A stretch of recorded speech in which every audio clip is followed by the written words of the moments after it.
Voice of God వర్తమానాలను ప్రతిరోజు ఆలకిస్తున్న మీ అందరికీ యేసుక్రీస్తు వారి ఉన్నత నామం పేరిట శుభాలు వందనాలు తెలియజేస్తూ ఉన్నాను.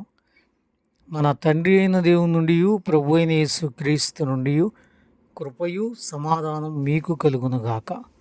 ఆమేన్. ధ్యానవాక్యము నిర్గమాకాండం 20వ అధ్యాయం 6వ వచనము. నన్ను ప్రేమించి నా ఆజ్ఞలను గైకొని వారిని 1000 తరముల వరకు కరుణించువాడనై ఉన్నాను.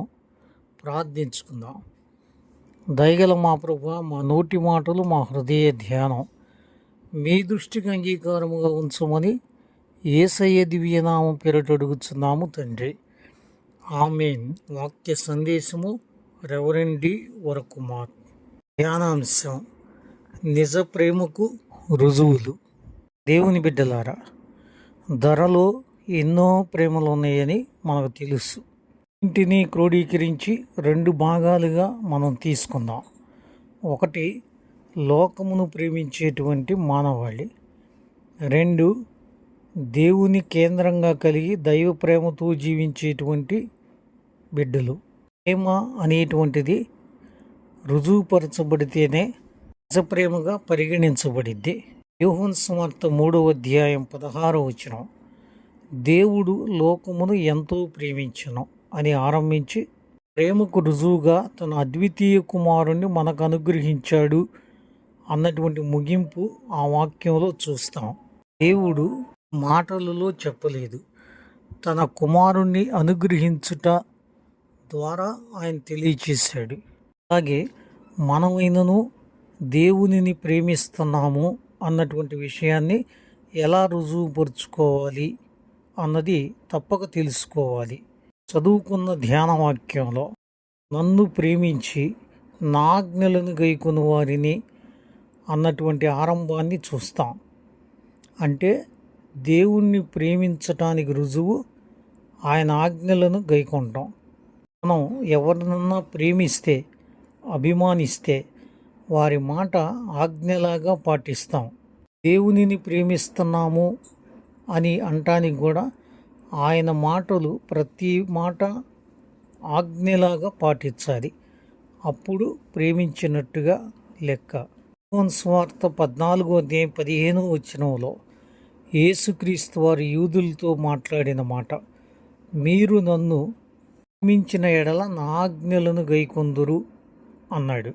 అంటే వారు ఆయన ఆజ్ఞలను గైకొనకుండా ఉండటాన్ని ఆయన్ని ప్రేమించినట్టుగా ఆయన చెప్పటం జరుగుతూ ఉంది.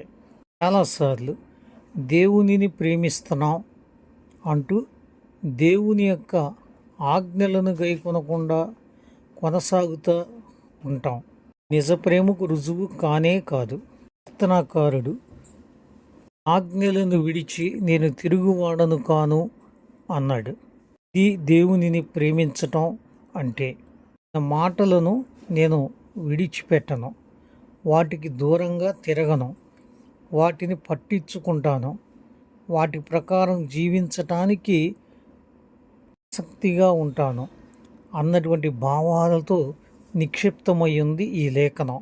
సామెతల గ్రంథం 2వ అధ్యాయము 1వ వచనంలో నా ఆజ్ఞలను నీ యొద్ద దాచిపెట్టుకొనుము అన్నాడు దేవుడు.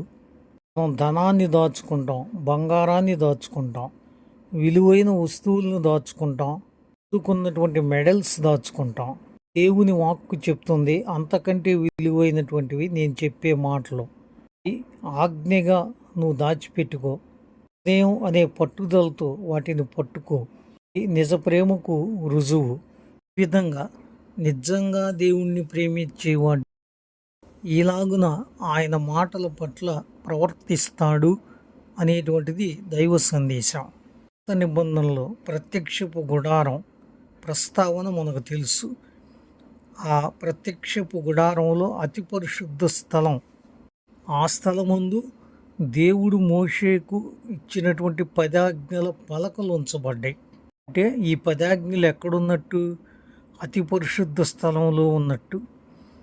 నిజమే, ఆయన ప్రతి ఆజ్ఞ అతి పరిశుద్ధమైంది, అన్న సంగతిని ఈ విషయం జ్ఞాపకం చేస్తుంది మనకి.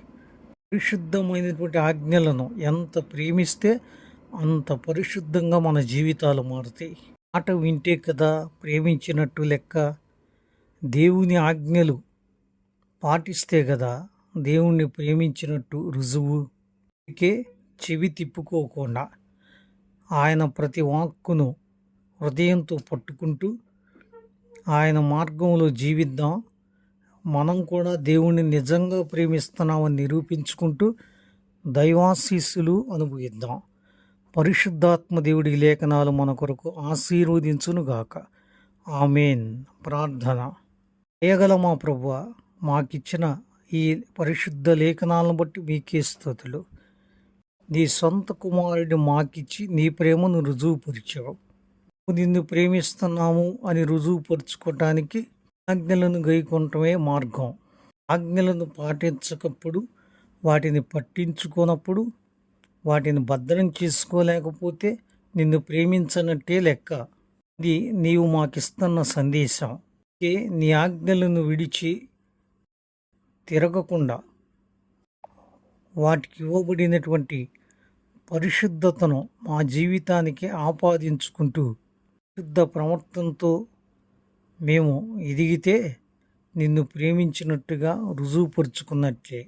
విధంగా మేమందరము ఉండగలిగినట్లు నీ కృపమ్మని అడుగుతా ఉన్నాం. భక్తిగల మీ లేఖనాలు ఆలకించిన ప్రతి బిడ్డను దీవించండి. ఆధ్యాత్మిక భౌతిక అక్కర్లు తీర్చండి. చెప్పుకోలేని సమస్యలుంటే విడుదలివ్వండి. స్వస్థతలు అవసరమైన వారికి స్వస్థతలు ఇవ్వండి.